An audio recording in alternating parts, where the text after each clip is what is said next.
आज हम बात करने जा रहे हैं इंडियन मिलिट्री बेसेस जो दूसरी कंट्रीज़ में हैं। इससे पहले हमें ये भी पता होना चाहिए इंडिया के पास second largest army, fourth strongest navy and third strongest air force. 2022 की ग्लोबल एयर पावर रैंकिंग में इंडियन एयरफोर्स को तीसरे नंबर पर रखा गया है और वहीं चाइनीज़ एयरफोर्स को चौथे नंबर पर रखा गया है। इसका मेन रीज़न है इंडियन फाइटर जेट्स जो बहुत सारी वॉर्स और ऑपरेशंस में यूज़ किए जा सके हैं, जिसमें राफेल, सुखोई 30। चीन के पास J-20, चेंगडू बहुत से फाइटर जेट्स हैं, पर वो आज तक किसी भी युद्ध में यूज़ नहीं किए गए हैं। और वॉर सिचुएशन में चाइनीज़ फाइटर जेट्स कैसे फंक्शन करते हैं, इस पे एक बहुत ही बड़ा क्वेश्चन मार्क भी है। अगर वर्ल्ड पावर इंडेक्स को देखा जाए तो नंबर 1 पे USA, उसके बाद रशिया, चाइना और उसके बाद इंडिया। ये हमें मानना चाहिए कि चाइना हमसे एक स्ट्रॉन्गर एनिमी है और इसका मेन रीज़न है इंडिया और चाइना का डिफेंस बजट। इंडिया का डिफेंस बजट $80 बिलियन है, वहीं चाइना का डिफेंस बजट $300 बिलियन है, जो इंडियन बजट से 4 गुना ज़्यादा है। पर इसका मतलब ये कतई नहीं है इंडिया सभी चीज़ों में चाइना से पीछे है। कुछ चीज़ों में इंडिया चाइना को टक्कर ही नहीं दे रहा, बल्कि चाइना से आगे भी निकल चुका है। उसी में इंडियन फॉरेन डिप्लोमेसी और इंडिया के फॉरेन मिलिट्री बेसेस जो चाइना से काफ़ी आगे हैं। चाइना अपने मिलिट्री बेसेस गलत लोन देकर और दूसरे कंट्री को डेट ट्रैप स्ट्रेटजी में फंसा कर लेता है। चाइना ने ऐसे ही बेसेस पाकिस्तान, श्रीलंका और बहुत सारी अफ्रीकन नेशंस में भी लिए हैं। और इसके एकदम ही उलट इंडिया ने अपने foreign military bases mutual respect और म्यूचुअल सिक्योरिटी के लिए लिया है। तो हम बात करने जा रहे हैं इंडियन मिलिट्री बेसेस की। इंडिया के पास 7 फंक्शनल फॉरेन मिलिट्री बेसेस हैं, जिसमें पहले नंबर पे भूटान। भूटान इंडिया के लिए एक बहुत ही स्पेशल केस है। इंडिया भूटान का ऑफिशियल प्रोटेक्टोरेट है, जिसका मतलब किसी भी खतरे से हमें भूटान की रक्षा करनी है।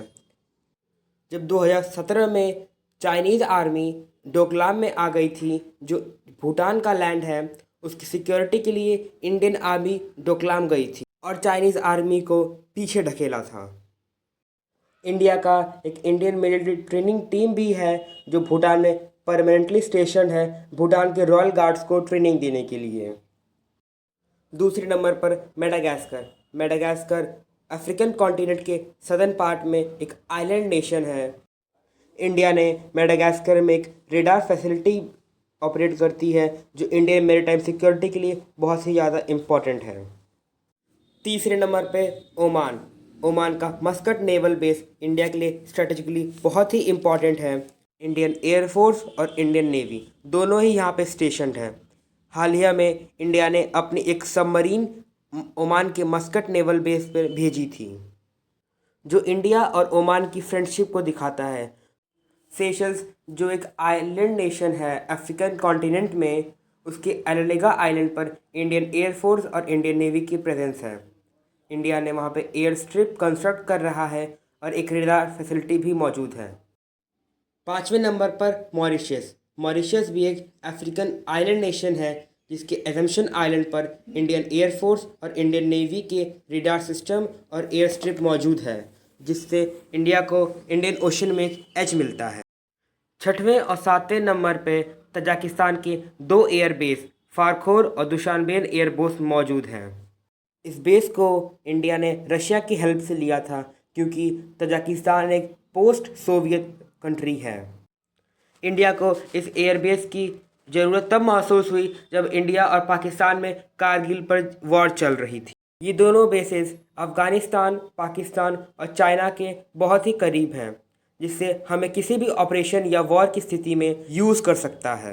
पिछले कुछ सालों से इंडियन एयरफोर्स के जेट्स को यहाँ पे देखा भी गया है, जो किसी भी कंडीशन में ऑपरेशंस को अंजाम दे सकती।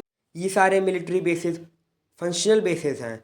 इंडिया ने सबांग आइलैंड पर, जो इंडोनेशिया का है, उस पर भी काम करना शुरू कर दिया है। इंडिया ने ईरान का चाबहार पोर्ट भी लिया है, पर वो मिलिट्री पर्पस के लिए नहीं है, पर भविष्य में उसको मिलिट्री पर्पस के लिए भी यूज किया जा सकता है।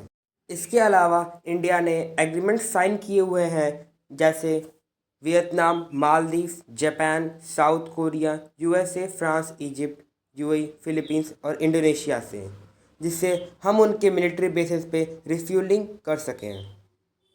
आज के लिए इतना ही। अगर आपको मेरा वीडियो अच्छा लगा तो वीडियो को लाइक कर दें और चैनल को सब्सक्राइब कर दें। धन्यवाद।